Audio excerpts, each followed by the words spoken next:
President Tinubu right now is moving strong, and the latest gist everybody is talking about is how Sheikh Ahmad Gumi was stopped in Saudi Arabia during Hajj and deported back.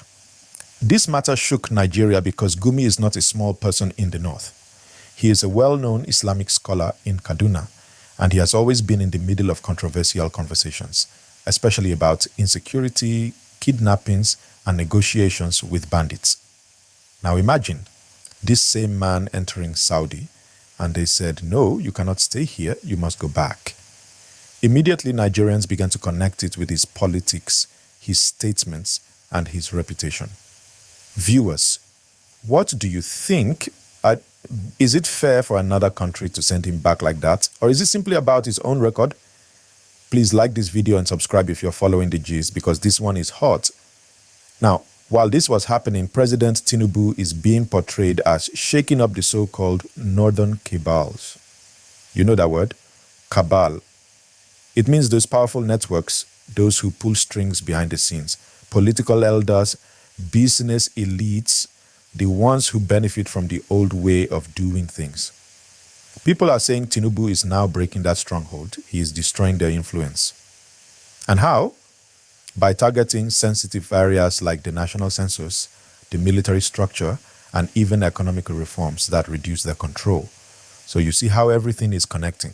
Gumi facing trouble abroad, northern power brokers losing ground at home, and Tinubu making big moves. My people, do you think this is bold leadership or dangerous power play? Don't forget, like this video and subscribe right now because we need more people to join this conversation. Let's take Census, for example. Census in Nigeria is never a small matter. Why? Because population figures decide how many representatives a region gets, how much money goes into state allocations, and the weight of each region politically. For the North, census is like oxygen because the population strength has always been the bargaining chip. Now imagine Tinubu restructuring census methods, putting new leadership, or changing how the data is collected. Northern groups have already raised alarm. They said, government should be fair. They said the process must not be manipulated. But still, there is fear that reforms will weaken their numbers. So the talk is that Tinubu is targeting the base of the northern elite's influence. Question for you watching. Do you believe Nigeria can ever have a fair and trusted census? Drop your answers in the comments, and please like this video and subscribe, because we are going deeper. On the military side, the story is equally heavy. Security in Nigeria is still shaky, especially in the north with rural violence, kidnappings, and banditry. When government talks about restructuring the military, it can mean many things. Changing the service chiefs, redeploying troops, shifting resources, or reducing the hold of those who had loyal networks in the security system. Some people believe Tinubu is cleaning house to put his own trusted men. Others say it's a real reform attempt to make the military more effective. But the reality is this: without real improvement in the safety of villagers, travelers, and farmers, ordinary Nigerians will not feel these changes. So when you hear destroying cabals in the military, ask yourself, is it helping citizens or is it just politics? And once again, my people, like this video and subscribe because more gist is coming. Now let's connect Sheikh Gumi back into this story. Gumi has been known as somebody who says government should negotiate with bandits. He goes into the forest, he meets with them, and he brings his messages to the public. Some Nigerians saw him as a mediator, others saw him as an enabler. For Saudi Arabia to deport him, it sends a kind of signal. International partners may be watching Nigeria's security conversation too, and maybe they are not comfortable with his style. Back home, it weakens his standing and the confidence of his followers. And when you link this with Tinubu allegedly shaking up the north, it almost looks like northern influence is being squeezed from both inside and outside. What do you think? Type YES if you think Gumi still matters.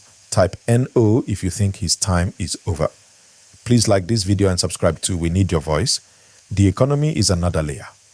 Tinubu's removal of fuel subsidy, his currency reforms, and his fiscal policies have affected everybody. People are struggling, markets are shaking, and inflation is biting.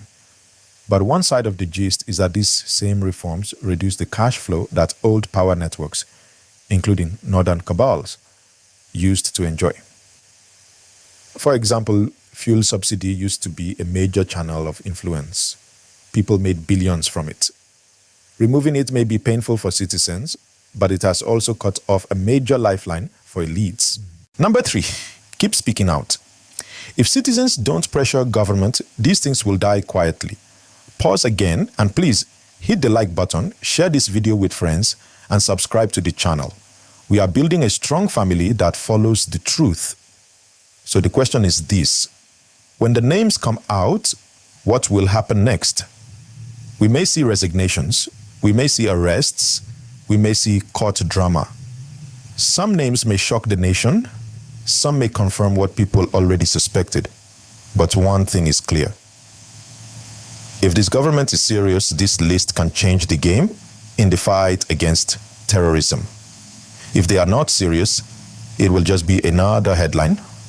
And that is why I am telling you, stay tuned, because this story is not ending today. Tinubu is under watch. Nigerians are alert. The world is alert. Anytime the names drop, the whole conversation will explode.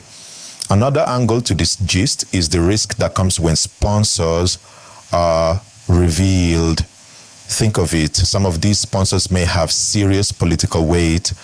Some may even be connected to leaders that ordinary Nigerians respect or fear. If the names come out, the reaction may not be small.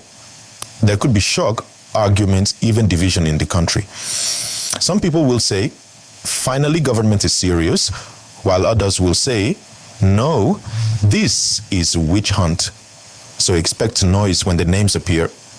At the same time, we must not forget that exposing terrorist financiers can also bring hope. Nigerians are tired of insecurity. From the north, where banditry is holding villages hostage, to the south, where kidnappings disturb highways, people just want peace. If Tinubu can show that he is cutting off the head of the snake, confidence in government will rise. Citizens will say, at last, those who are hiding in shadows, supplying weapons and paying ransoms are being brought into the light. As I continue this gist, please don't forget to like this video and subscribe to the channel right now. That's how you will stay updated as the story develops. Now let's look at how this list, when released, will affect the banks. Because for money to move, banks or bureau de change operators are often involved. In the past, there were reports that many accounts were frozen because they were linked to terrorism financing. If the government comes out tomorrow and says, these are the financiers, banks will quickly distance themselves from those names. Some accounts will be blocked instantly, and banks will be forced to tighten their monitoring. That will cause ripple effects in the financial sector, but it will also make money movement harder for criminals. Let's also look at ordinary citizens. Some people might suddenly realize that someone they know, maybe a neighbor, maybe a business associate, is on the list. Imagine the shock of seeing that. It will create fear, but also it will serve as a warning to others that terrorism is not a safe investment. This is why exposing names is powerful, not only in court, but in society. It sends a clear message. The days of hiding behind the bush boys are over. Please, as you're following, make sure you like this video and subscribe. It helps the channel grow, and it helps us reach more Nigerians with the truth. Now, let's not forget the role of international partners. When the US or UK hear that Nigeria has exposed financiers, they will also take steps. They can block accounts abroad, they can ban travel, they can seize assets. That will choke the network completely. And once the money dries up, the terrorists in the bush will find it harder to buy weapons, harder to pay informants, harder to recruit. So this step can change the entire security game, not just in Nigeria, but across West Africa. But here is another angle. If the government delays too much, Nigerians may lose patience. Already, many are saying, we have heard this story before, but no names came out. Trust is fragile. People want action, not only talk. So Tinubu must balance strategy with speed. If he waits too long, the gist will turn into frustration. And again, I want to remind you, please like this video and subscribe. Don't just watch and go. Support this work so we can keep bringing you updates in real time. Now, think about what will happen if fake lists start circulating. Already, people on social media like to forward WhatsApp messages that are not true. Some may publish random names and say, this is the list. That can cause confusion, even violence. This is why I tell you, always confirm from official sources like State House announcements or respected national newspapers. Don't just believe anything you see online.